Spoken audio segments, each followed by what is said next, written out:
Bonnie finally gets a hang of her power and copies Gear 5 perfectly, using her distorted future to manifest a Nika-ish future. Then it cuts over to the lab after Stussy turns off the laser barrier so the crew could escape. Kaku doesn't attack her, he tells her to leave and escape, and to be quick about it, cause once Lucci gets over here, he's not gonna spare her. So shout out to him, he didn't even want to thank you, just get the fuck out of here. Back to Bonnie and Luffy, who are just geeking about having a ball, and all the giants are cheering him on, calling him Nika. The elders are still on their ass, not trying to let them escape. Then the bird elder just fries Luffy with a beam of fire. He just eats it and tells everybody to throw him back as hard as they can. So Sanji and Frankie are ready, but she's like, what the fuck, why are we hitting Luffy? He looks literally terrifying as he grabs the elder by the wings, as Sanji says the captain's orders are absolute. So they all wind up their attacks and give Luffy the meanest back shot. Luffy starts screaming cause it hurts, like they're actually using hockey on him. Bonnie's worried about him, like, are you okay? But Sanji says don't let up, and Frankie says keep going till you crush the life out of him. She's rightfully confused and terrified. Luffy's able to endure it and crash into the elder using this booming dawn balloon to send him flying off into the distance. Nigga really got sent flying like Team Rocket. But they're still trying to figure out where the rest of the crew is, like they were supposed to fly off the top of Egghead. So Atlas says she's gonna go check,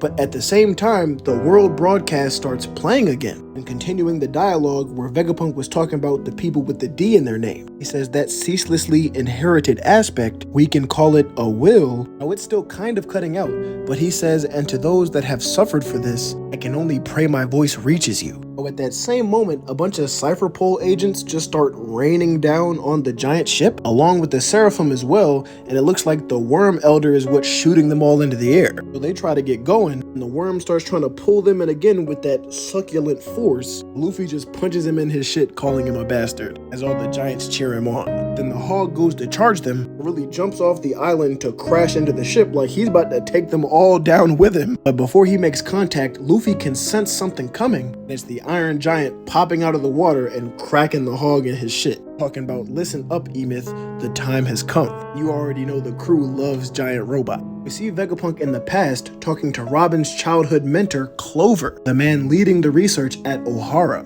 trying to make the world's history public knowledge. Vegapunk was already working for the government and said they caught him numerous times, that they're only allowing him to continue his research to flesh out his ally. So let the past remain shrouded. You won't find the answer to good and evil in a bunch of old stories. But Clover says that his big brother had the D in his name, and he was killed right in front of him for it. And that he has the D in his name as well, but on that day he lied to save his life. So tell me, how am I meant to accept a world where you can die for just having the wrong name? History will only be suppressed and the people will never know. Vegapunk's not trying to get involved, so he just agreed to not say anything about this. But Clover says the voices of the past call out to you. Just wait. I'll solve this puzzle, and when I do, you won't be able to ignore them. And then sometime after that, Vegapunk gets the news that Clover's been killed, and all of Ohara was taken out with a buster call. And Caesar's joking about it like that's what he gets for looking into the Void Century. And they see that Robin is the lone survivor, a child granted with a bounty. So Vegapunk went there one final time, where he sees all the books and history they sacrificed themselves to save. Now he breaks down crying like, you chose death?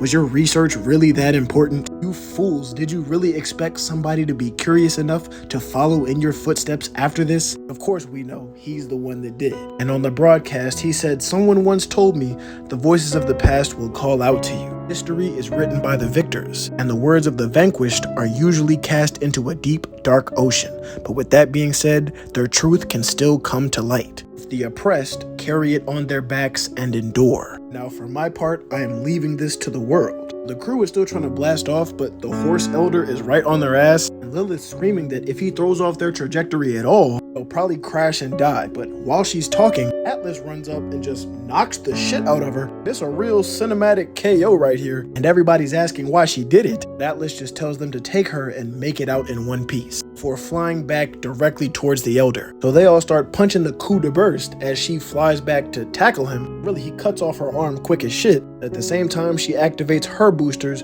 the crew blasts up out of there. Now, Luffy and the giants are still glazing the giant robot. He speaks to Luffy, calling him Joy Boy, saying, I'm happy we got to meet again. Luffy's confused, looking around like, this nigga talking to me? Saturn's still attacking Luffy and the giants as they're trying to escape. So Luffy's going to attack him when he looks over and sees Bonnie struggling a bit, just huffing and puffing trying to keep up with him. Well, he's just holding Saturn off and supporting her, telling her she's got this. But on the broadcast, Vegapunk says a day of awakening is coming, where all the pressing secrets of the Void Century will be uncovered. We know the weapons technology that sank the world's continents is still in use today, and those with rare and unique racial ancestry are relentlessly persecuted and slaughtered to this day, due to some mysterious quirk of history. This shows Kuma the Buccaneer, Pudding and the people with 3 eyes, of course King's Lunarians, and it even shows Marco remembering Whitebeard's words about a kingdom of gods in the distant past. But now this time, Saturn's going right for Bonnie, calling her a parrot mimicking what she doesn't understand. Luffy says enough and just kicks him in his shit. And Bonnie just starts ranting at him. And how could you do these horrible things to my father, my mother? How can you call yourself a god? When real gods do exist, real heroes too. Now she's crying, all I ever wanted was to live in peace. Despite being alone, I still kept going. And I owe everything to my parents who blessed me in so many ways. Well, they cock back this beautiful team combo. I really had to zoom in on the panel because this is sexy. The way they crack his ass with this Nika punch Gatling. Oh yeah, she only threw one. The rest of these are all Luffy's. Vegapunk says there will be a reckoning on the day those answers come. You must be on guard to protect yourselves. And no matter what happens, I have faith in humanity's capacity for wisdom. I have faith in science. Roger died 20 years ago, and it's been 2 years since Whitebeard's death. A new age is heralded by the passing of old legends. And today, there are certain individuals who can't be oppressed. As we see Saturn getting blasted off the ship. And everybody's cheering, yeah, we got him up out of here. Now, the rest of the crew is still falling from the sky. Vegapunk says those who can't be oppressed are the closest to the truth.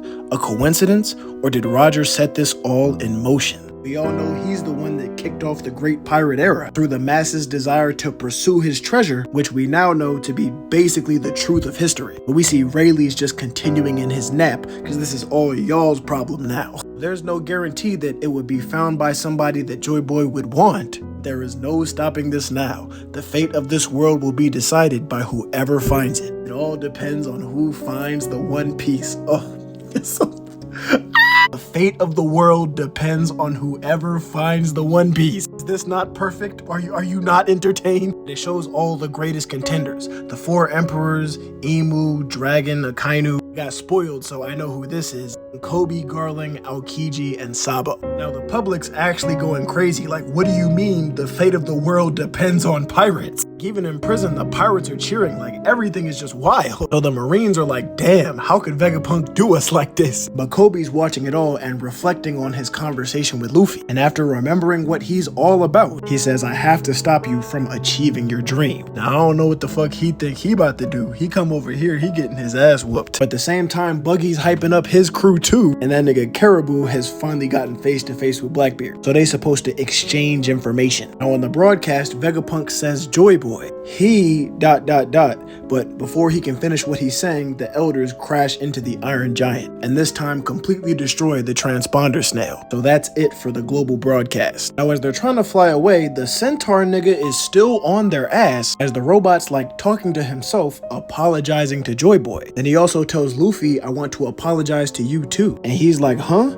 But the robot says, I knew there was no chance that he would still be alive. So Luffy figures he's mistaken him for somebody else, and the robot says he looks just like him, so it was nostalgic. All my feelings from that day came rushing back, and I hope Joy Boy forgives me. He says, I failed to make him the king. So Luffy's like, king? And they're having this whole conversation while this giant worm is about to crash into the ship, but the giant asks what his name is. And of course, I'm Monkey D. Luffy, the man who will become king of the pirates. Now the second he heard D, he pulled this rope out of nowhere and like undid this knot, and he starts chuckling as shock waves of Conqueror's Haki start flying everywhere, emanating off the entire island. He says, hey Luffy, thank you. you let me hear that nostalgic rhythm one last time. So don't die, I won't let you die. Now the Haki knocks out damn near all the Marines, but all the elders who were attacking the giant got teleported back to Mary Joie. I ain't know we could teleport niggas with Haki, but Emu senses immediately that this is the work of Joy Boy, and he or she is huffing and puffing, stressing the fuck out, as it shows the crew finally landing in the ocean, but everybody's still just confused.